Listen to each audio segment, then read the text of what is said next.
Assalamualaikum warahmatullahi wabarakatuh. Perkenalkan, saya Wasapsi, tempat tugas dari SD Negeri 60 Bengkulu Tengah, akan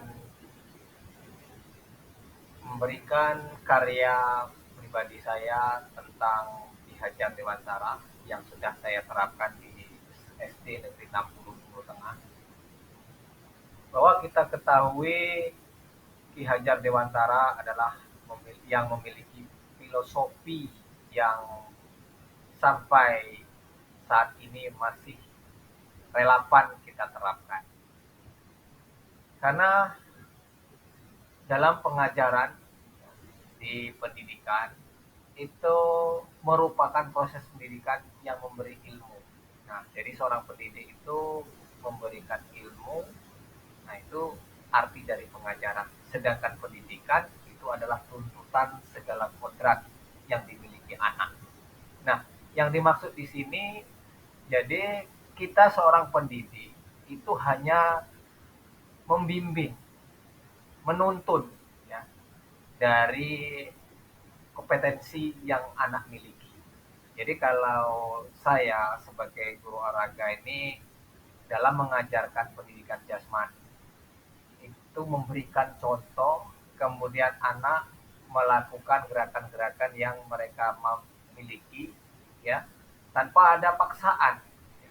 Tanpa, tanpa ada paksaan, contohnya seperti ini. Dalam permainan bola voli.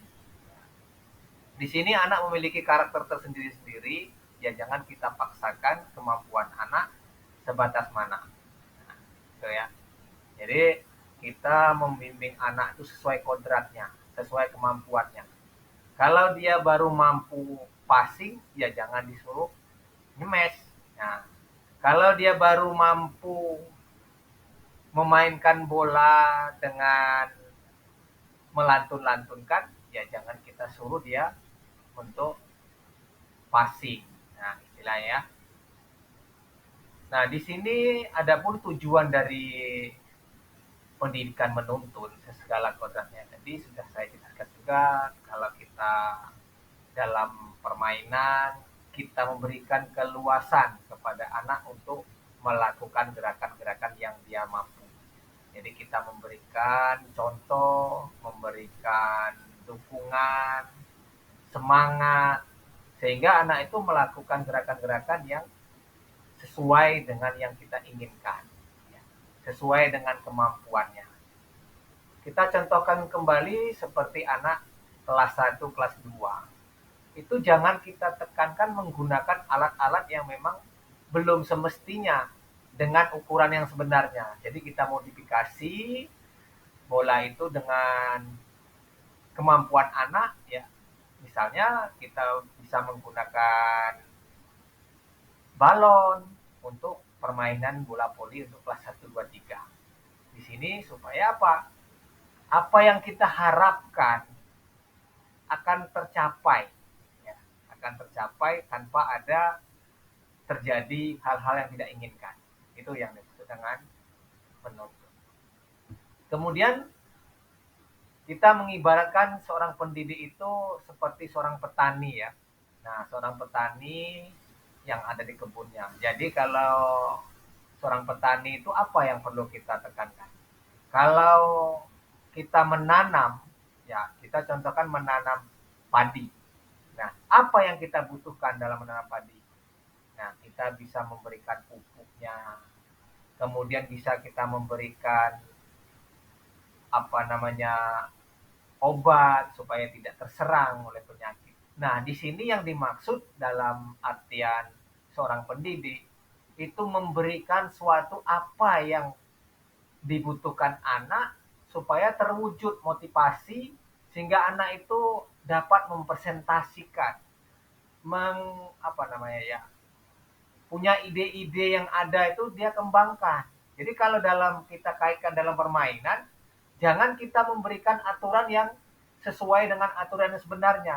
Kita desain aturan itu sesuai dengan kemampuannya. Nanti dengan bertambahnya usia, maka mereka akan mengikuti gerakan-gerakan yang sebenarnya. Jadi intinya ya kita harus segala permainan itu harus dimodifikasi.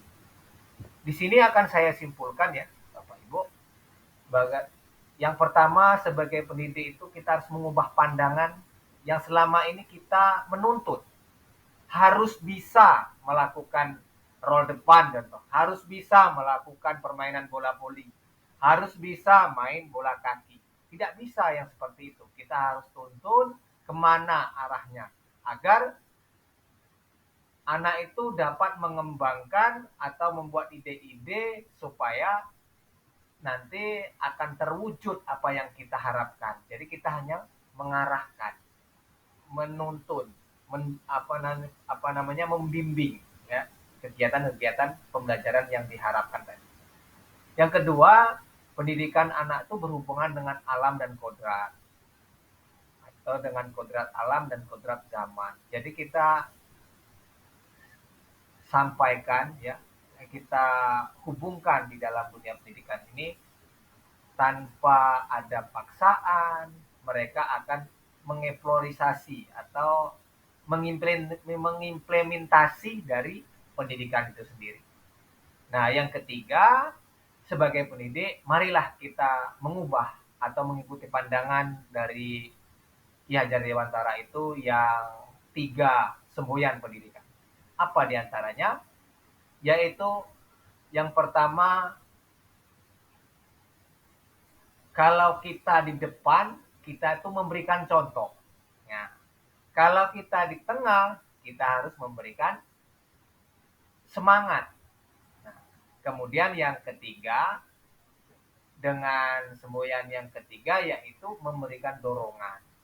Nah, mungkin itu aja Bapak Ibu yang bisa saya sampaikan. Terima kasih. Assalamualaikum warahmatullahi wabarakatuh.